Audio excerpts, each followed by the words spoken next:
Hello guys, welcome back to my channel রুমাস kitchen. আজ তোমাদের সাথে শেয়ার করতে চলে এলাম আমি ভোলা মাছ দিয়ে আলু বেগুন দিয়ে ঝাল। তো চলো আমার সাথে থাকো, সম্পূর্ণ রেসিপিটা দেখতে থাকো কীভাবে বানাচ্ছি আমি এটা। ভোলা মাছ তো অনেক রকমভাবেই খাওয়া যায়, সর্ষে দিয়েও খাওয়া যায়, আবার এরকমভাবে ঝাল করলেও কিন্তু খুব ভালো লাগে। তো দেখো, এখানে ভোলা মাছ আমি ভালো করে ধুয়ে নুন হলুদ মাখিয়ে রেখেছি, আর এখানে লম্বা করে আলু আর বেগুন কেটে নিয়েছি।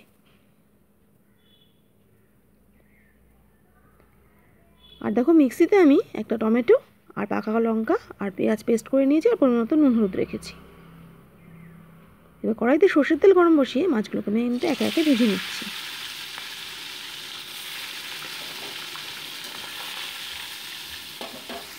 তো মাছগুলোকে উল্টে পাল্টে আমি ভেজে নিচ্ছি। তো ভোলা মাছ একটু কড়া করেই ভাজতে হয়, তোমরা জানো সেটা। ভোলা মাছ ঝোলের ওপর দিলে গলে যাওয়ার সম্ভাবনা থাকে, তো এই জন্য একটু জাস্ট কড়া করেই ভাজতে হয় ভোলা মাছটা। তো এবার সেকেন্ড ব্যাচের মাছগুলোকে যথাক্রমে আমি ভেজে নিচ্ছি। দেখো, মাছগুলো কিন্তু ভাজা আমার হয়ে গেছে, তুলে নিয়েছি। এবার ওই তেলের উপরেই লম্বা করে কেটে রাখা বেগুনের টুকরোগুলোকে ভেজে আমি তুলে রাখছি।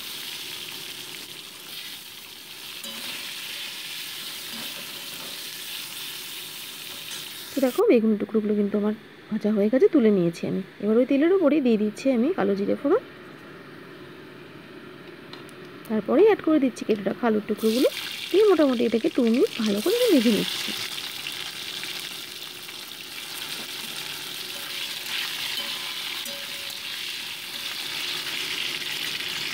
দেখো, আলুগুলো কিন্তু ভাজা আমার হয়ে গেছে।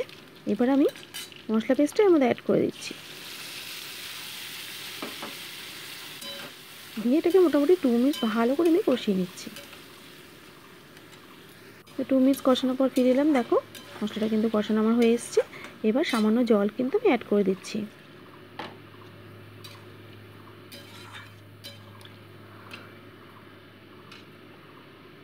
এবার আমি লিড চাপা দিয়ে মোটামুটি 2 মিনিটের জন্য ফুটিয়ে নিচ্ছি ঝোলটা।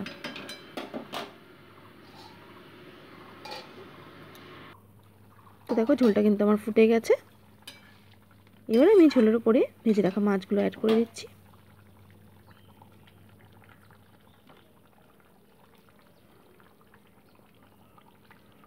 মাছগুলোকে ঝোলের মধ্যে ভালো করে ডুবিয়ে নিচ্ছি আমি।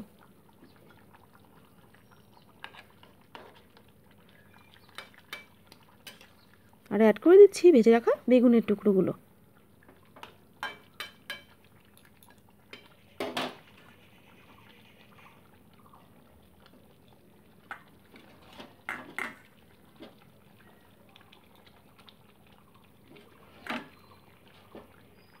বেগুনগুলোকে ঝোলের মধ্যে ভালো করে ডুবিয়ে নিচ্ছি।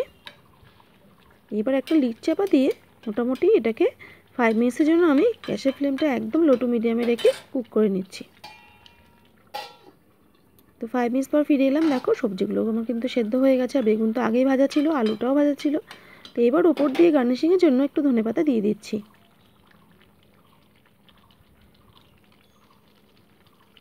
এবার একটা লিড চাপা দিয়ে 2 মিনিটের জন্য ঢেকে রাখছি। 2 মিনিট পর ফিরে এলাম। রান্নাটা কিন্তু আমার হয়ে গেছে। গরম ভাতে কিন্তু দারুণ লাগে খেতে, তোমরা অবশ্যই ট্রাই করো এভাবে।